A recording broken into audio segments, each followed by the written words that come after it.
Good morning बच्चों, कैसे हैं आप सब? अच्छे से हैं? चलिए, स्वस्थ रहें, मस्त रहें, पढ़ाई में भी जबरदस्त रहें। कैसा लग रहा है अकाउंट्स? उम्मीद करता हूं अच्छा लग रहा होगा। थोड़ी बहुत अगर कमी रह जाए तो आपके जो अध्यापक है आप उनसे भी संपर्क कर सकते हैं, टेलीफोनिकली या जिस तरह से भी करना चाहे। हम +2 कॉमर्स में अकाउंटेंसी सब्जेक्ट में अभी तक नॉट फॉर प्रॉफिट ऑर्गेनाइजेशन से संबंधित टॉपिक कर चुके। गैर व्यापारिक संस्थाओं के खाते कैसे बनते हैं, पार्टनरशिप से संबंधित कर चुके। और आज हम एक नए कदम की ओर चल रहे हैं, एक नया कदम बढ़ा रहे हैं। Company accounts, issue of share. Start करें। मैं hero Singh Rawat, lecturer in commerce, government senior secondary school, 7 road Khurd, Hisar, Haryana. Lockdown में बच्चों को घर से ही पढ़ाने का प्रयास कर रहा हूं। तो इसी पुण्य काम में मेरा ध्येय यह है कि भारत के किसी भी कोने में, चाहे विश्व के किसी कोने में भी कोई बच्चा हो, इससे वो अधिक से अधिक लाभ ले।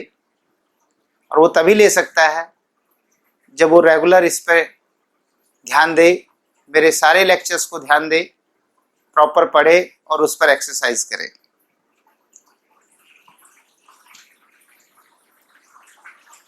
कंपनी अकाउंट्स, मैं उन बच्चों को बताना चाहता हूं कि जो बच्चे अभी तक पार्टनरशिप को नहीं कर पाए हैं, या उनकी अभी पार्टनरशिप अधूरी है, या उन्होंने अभी करी नहीं है, स्टार्ट ही नहीं की, वे बच्चे भी मेरे साथ यहां जुड़ सकते हैं। जी हाँ, पार्टनरशिप नहीं भी पूरी हुई तो आप अभी भी मेरे साथ जुड़ सकते हैं। और अगर आप दोनों चीज कर रहे हैं तो आप उसको करते रहें और साथ के साथ अब इसको बराबर में करते रहें, अब पीछे ना रहे। ठीक है, चलिए स्टार्ट करते हैं। देखिए बच्चों, इस दुनिया में पहले एक बार्टर सिस्टम आया। बार्टर सिस्टम का होता था लेन देन, कि जैसे किसी के पास कोई चीज है, दूसरे के पास कोई चीज है, वो आपस में दे देते थे।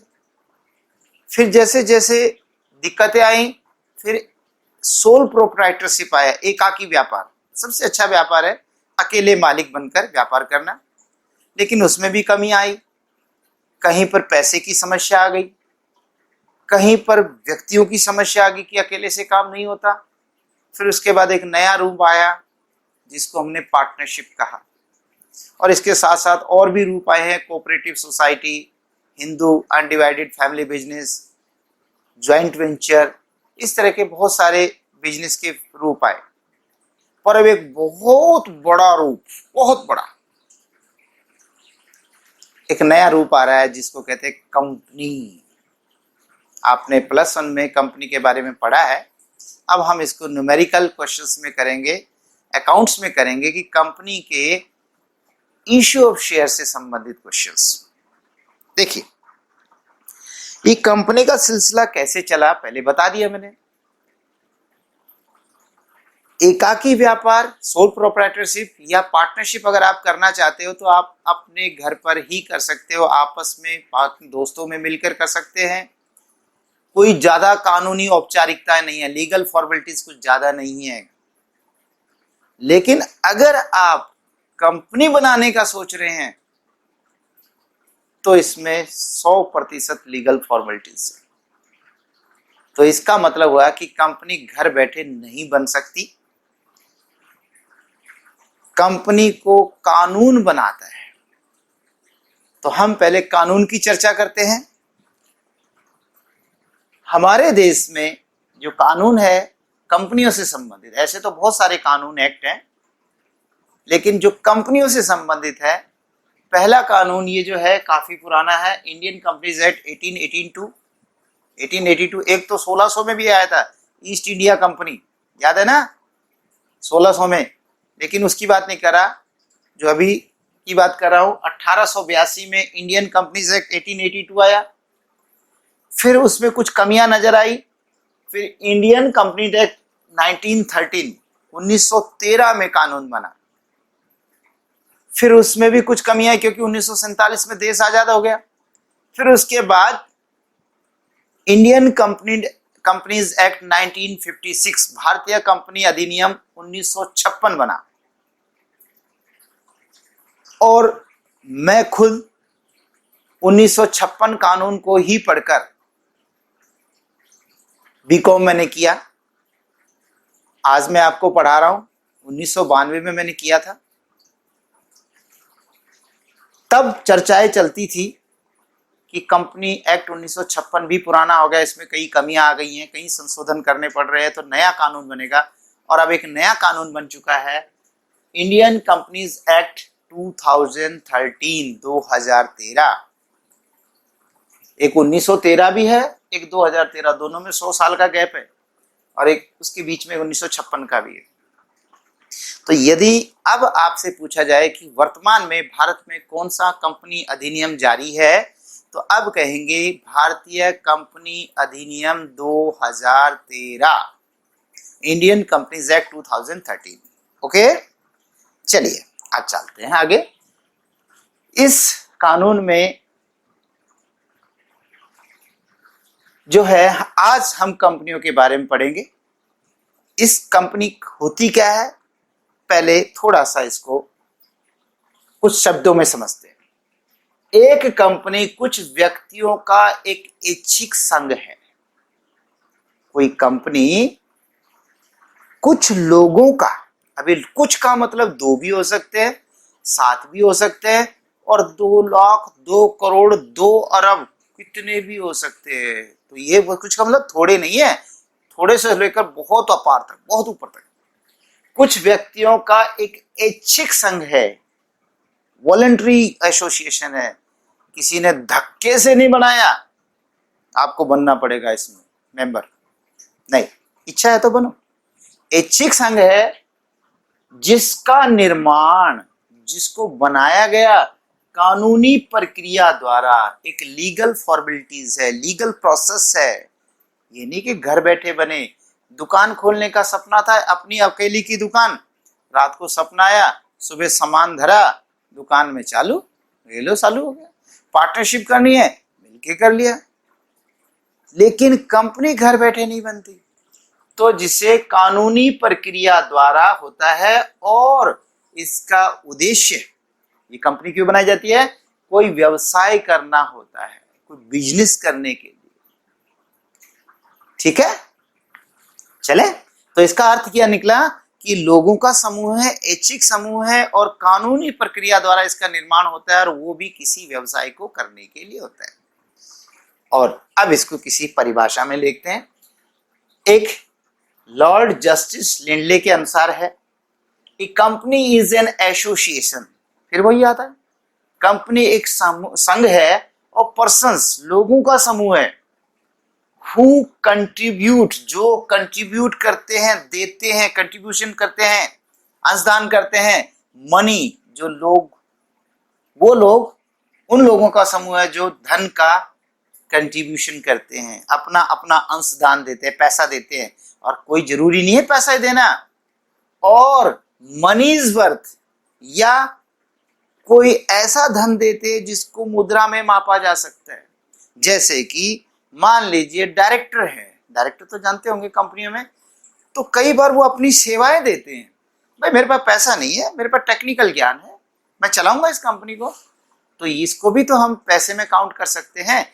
तो money's worth to the common stock, सामान्य पर्पज के लिए, अपना अपना अलग अलग पर्पज नहीं होगा, सबका एक होगा, and employ it for some common purpose, common stock and employ it for some common purpose. देखिए इसकी हिंदी भी है, कंपनी बहुत से व्यक्तियों की एक संस्था है जो कि द्रव्य या द्रव्य के बराबर का अंशदान एक संयुक्त कोष में जमा करते हैं, और इसका प्रयोग एक निश्चित उद्देश्य के लिए करते हैं, किसी विशेष उद्देश्य के लिए काम करते हैं। ठीक है बच्चों, एक परिभाषा और देखते हैं जो मुझे भी बहुत पसंद आती है परिभाषा। A company is an artificial person, बड़ी अच्छी परिभाषा। A company is an artificial person, artificial होता है जैसे आर्टिफिशियल ज्वेलरी होती है, एक होता है प्राकृतिक नेचुरल, एक होता है आर्टिफिशियल बनावटी, है ना, एक प्राकृतिक एक बनावटी। तो एक आर्टिफिशियल पर्सन है, कंपनी एक व्यक्ति है। किसकी बात कर रहा हूं मैं, एक जगह तो कर रहे थे व्यक्तियों के समूह द्वारा, अब मैं समूह की बात नहीं, ठीक है, ये एक आदमी है, बी है, सी है, डी है, ई है, ये लोग हैं, इन्होंने एक कंपनी का निर्माण कर दिया जिसका नाम, मान लीजिए कोई भी कंपनी का नाम एबीसी कंपनी रख देते, एबीसी कंपनी। तो अब मैं बात कर रहा हूं कंपनी, ये व्यक्ति नहीं, इन व्यक्तियों ने बना दी, तो कंपनी जो बन गई एक आर्टिफिशियल पर्सन है। ये लोग तो नेचुरल पर्सन है, ए बी सी डी, ये तो नेचुरल है, और जरूरी नहीं नेचुरल भी हो, क्योंकि वैसे होते तो नेचुरल है, लेकिन कई बार कंपनी भी कंपनी का निर्माण करती है बाद में। तो चले फिलहाल तो इसकी बात करते हैं, ये तो नेचुरल है, लेकिन जो कंपनी बन गई वो नेचुरल नहीं है, वो आर्टिफिशियल पर्सन है, क्रिएटेड बाय लॉ, जिसे क्रिएट किया है, रचना की है, जन्म दिया है बाय लॉ, कानून द्वारा, जिसका जन्म कानून ने दिया है। A company is an artificial person created by law, जिसे कानून ने जन्म दिया, यानी घर बैठे जन्म नहीं होगा। फिर वही बात आ रही है, हैविंग सेपरेट एंटिटी, हैविंग रखती है सेपरेट अलग से एंटिटी, इसका अस्तित्व अलग है। किससे अलग है, अरे भाई जिन्होंने बनाई है इनसे अलग है। ये मतलब क्या हुआ, अगर ये पांचों के पांचों व्यक्ति एक बम धमाके में इनकी मृत्यु हो जाए तो क्या कहोगे, कंपनी बंद? नहीं, ये अलग अस्तित्व रखते हैं कंपनी, क्योंकि ये खुद व्यक्ति बन गया, आर्टिफिशियल पर्सन बन गया, कृत्रिम व्यक्ति बन गया, जिसका अलग अस्तित्व है, इन लोगों से अस्तित्व अलग है। इन सब के जीने से, मरने से, आने से, जाने से कंपनी चलती रहती है, कंपनी पे प्रभाव नहीं पड़ता। वैसे तो इफेक्ट पड़ता है हर आदमी का, लेकिन कंपनी चलती रहती है। तभी तो कई कंपनियां तो आज 100-100, 150-150 साल पुरानी हो गई हैं, आज भी चल रही हैं। उसमें लोग आते रहते हैं, मेंबर बनते हैं, पैसा लगाते हैं, फिर अपने शेयर बेच के और फिर चले जाते हैं, फिर कोई दूसरा आ जाता है, या तो उनके बच्चे आ जाते हैं या कोई भी आ जाता है, कंपनी चलती रहती है। तो जिसका अलग अस्तित्व है, with A perpetual succession. Perpetual succession का मतलब होता है स्थायी जीवन। क्या कह रहे हैं हम, परपेचुअल सक्सेशन स्थायी जीवन है। स्थायी जीवन का मतलब होता है जैसे एकाकी व्यापार होता है, सोल प्रोप्राइटरशिप, उसका स्थायी जीवन नहीं होता है। अगर व्यक्ति की मृत्यु हो गई तो वो बिजनेस भी खत्म। पार्टनरशिप में भी यदि सारे पार्टनर्स बुजुर्ग हो गए, छोड़ दिया, बंद कर दिया तो खत्म। लेकिन इसका तो ये होता है सेपरेट, परपेचुअल सक्सेशन होता है, स्थायी जीवन होता है। इसमें सदस्यों के आने जाने, जीवन मरण से कोई फर्क नहीं पड़ता।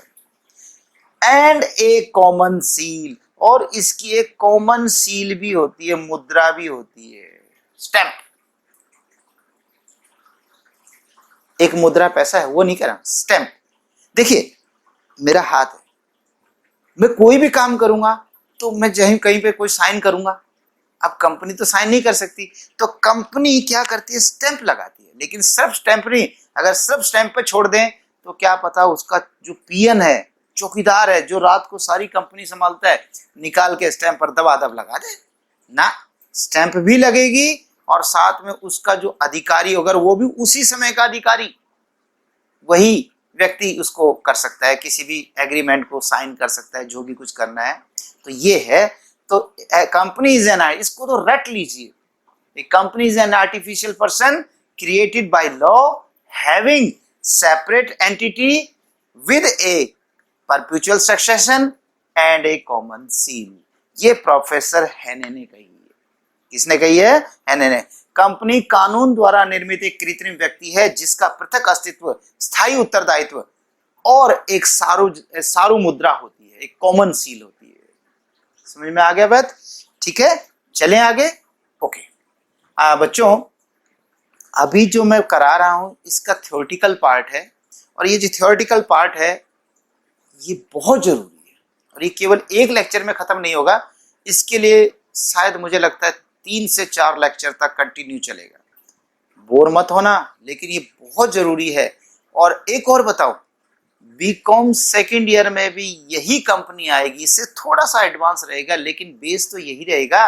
तो यदि आपका बेस +2 में कम अच्छा हो गया, मजबूत हो गया, तो बीकॉम सेकेंड ईयर में आपको ये चैप्टर्स इजीली समझ में आ जाएंगे। तो एक की बजाय आप 2-2 जगह के लिए काम कर रहे हो, और उसके बाद कंपनी यानी अपने जीवन के लिए तो कर ही रहे हो।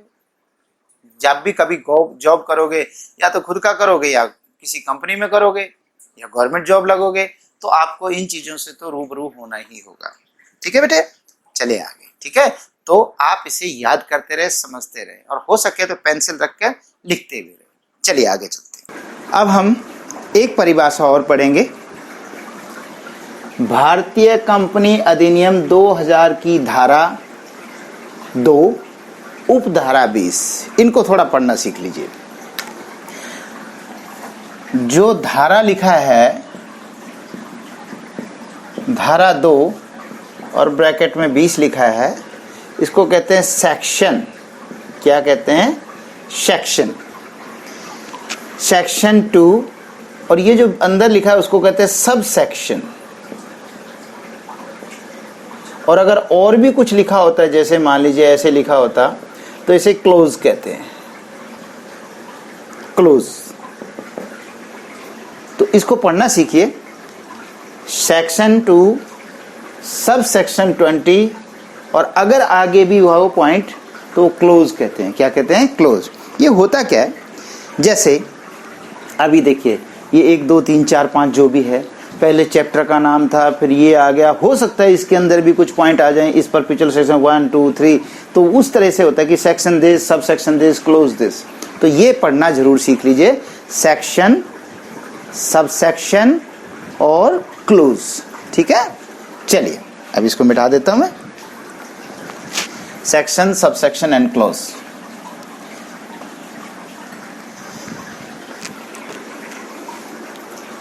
भारतीय कंपनी अधिनियम 2013 की धारा 2 उपधारा, हिंदी में उपधारा कहते हैं, 20 और क्लोज हो गया, वाक्य बोलते हैं उसको आगे क्लोज को, के अनुसार कंपनी का आशय ऐसे इस अधिनियम, किस अधिनियम? इस अधिनियम 2013 चल रहा है ना, इस अधिनियम अथवा पिछले अधिनियम के अधीन, पिछला चाहिए हो चाहिए, पिछले अधिनियम के अधीन निर्माणित, जो निर्माणित की गई एवं पंजीकृत, रजिस्टर की गई कंपनी से है।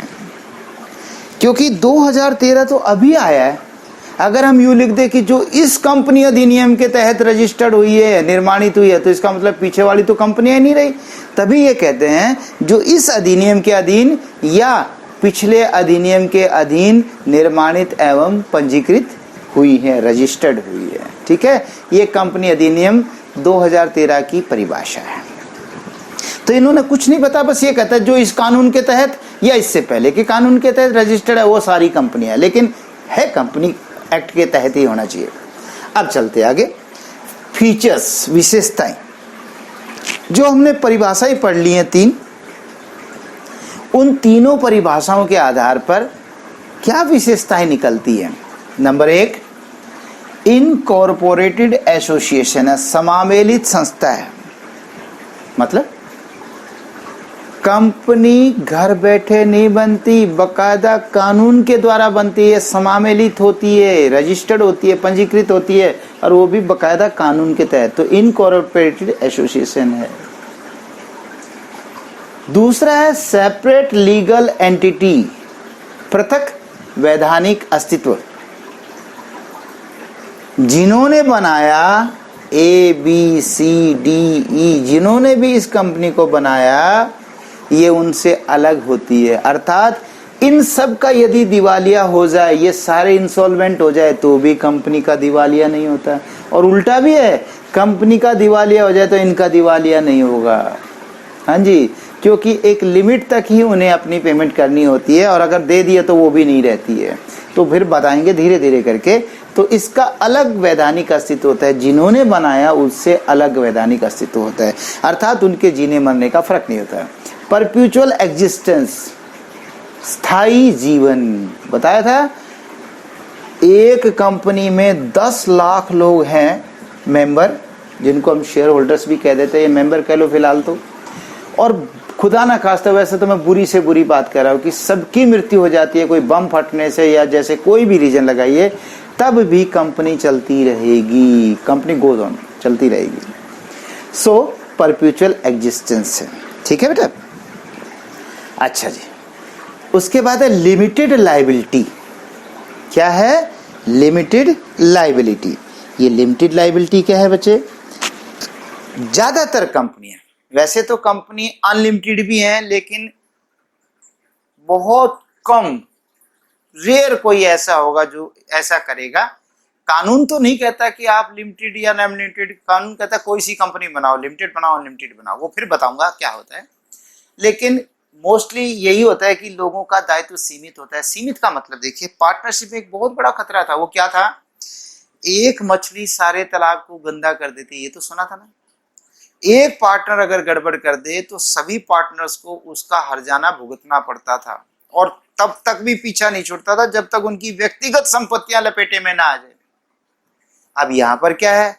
यहां पर यह है कि आप किसी कंपनी में जितने पैसा लगाना चाहते हैं उतना लगाइए। आप एक बात कह दीजिए, भाई मैं तो 1 लाख लगाऊंगा, ओके, अभी कितना लगा रहे हो? अभी तो मेरे पास 60,000 है, चलो 60 दे दो।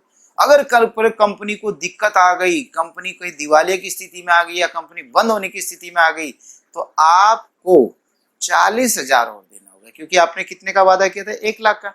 1 लाख में से 60 पहले दे दिया, 40 और दोगे, इससे ज्यादा आपको कोई मतलब नहीं। दूसरा व्यक्ति, एक ने और कहा था मैं 1 लाख का मैं भी शेयर्स खरीदता हूँ या 1 लाख की गारंटी देता हूँ, और खुदा ना खास्ता कंपनी डूब जाए और वो पहले 1 लाख दे चुका है, तो उसे अब कुछ भी नहीं देना।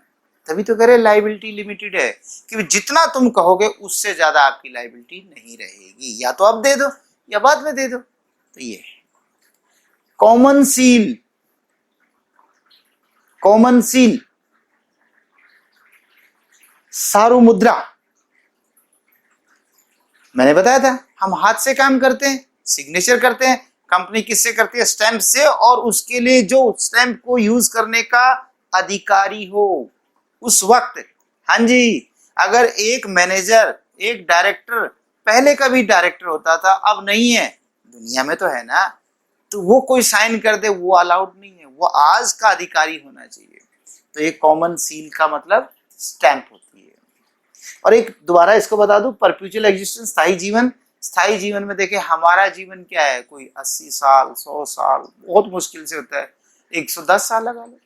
लेकिन कंपनियों का जीवन तो 200 साल 300 साल 500 साल कितना भी चल सकता है, यदि वो अच्छी चल रही हो तो।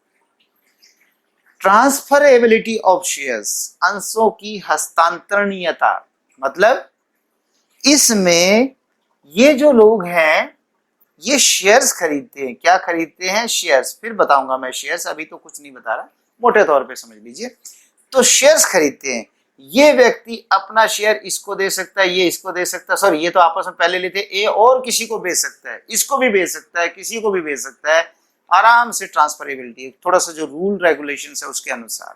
तो इसमें ट्रांसफरेबिलिटी, अपना हिस्सा किसी को बेच सकते हैं, जबकि पार्टनरशिप में भी बेच सकते हैं, लेकिन पार्टनरशिप में रिस्ट्रिक्शन होती है कि बाकियों की रजामंदी चाहिए, इसमें किसी की रजामंदी नहीं चाहिए, मेरा मन है मैं शेयर किसी को बेचूं, कोई दिक्कत नहीं।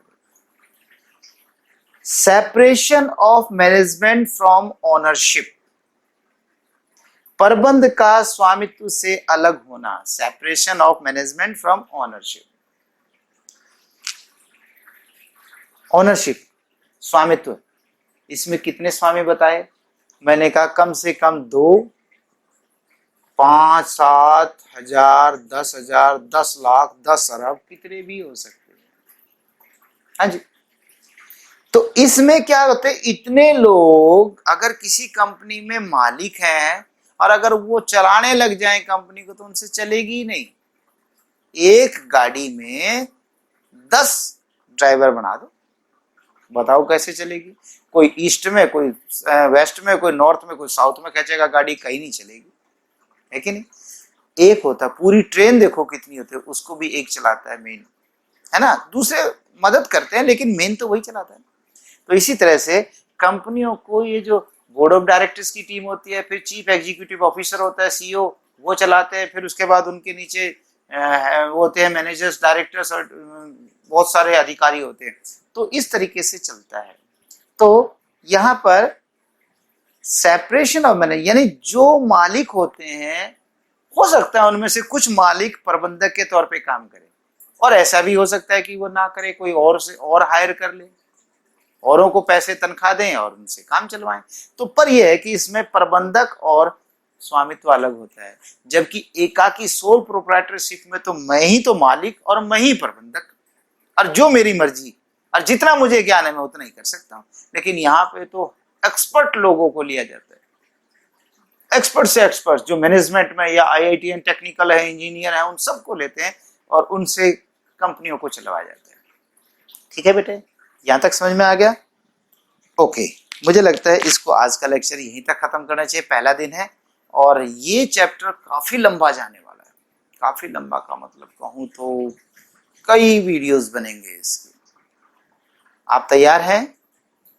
और आज एक मेरे पुराने मित्र का फोन आया, मिस्टर सुशील बुढ़ाकोटी जी है उनका नाम, और उन्होंने मुझे बताया कि आपके लेक्चर्स तो जो कंपनियों में काम कर रहे हैं उनके भी काम आ सकते हैं। मैंने कहा जी नहीं, मैंने तो इस मकसद से नहीं बनाया, मैंने तो +2 के लिए बनाया। उन्होंने कहा नहीं, जो लोग कॉमर्स बैकग्राउंड से नहीं थे और आज कंपनियों में काम कर रहे हैं इसी काम पर, तो वो लोग इसको अगर पढ़ेंगे तो उनको बेनिफिट होगा। तो वास्तव में ठीक कह रहे हैं, मैंने इस बारे में सोचा नहीं था ऐसा। तो अगर कोई आपके जानकार अगर कोई कंपनियों से रिलेटेड काम कर रहे हैं तो उनको भी जरूर दिखाइए, ताकि उनको जो चीजें वो कर रहे हैं उसके बेसिक भी समझ में आ जाएगा और उनको और क्लियर समझ में आएगी बात। ठीक है बेटे, बाय बाय, फिर मिलते हैं।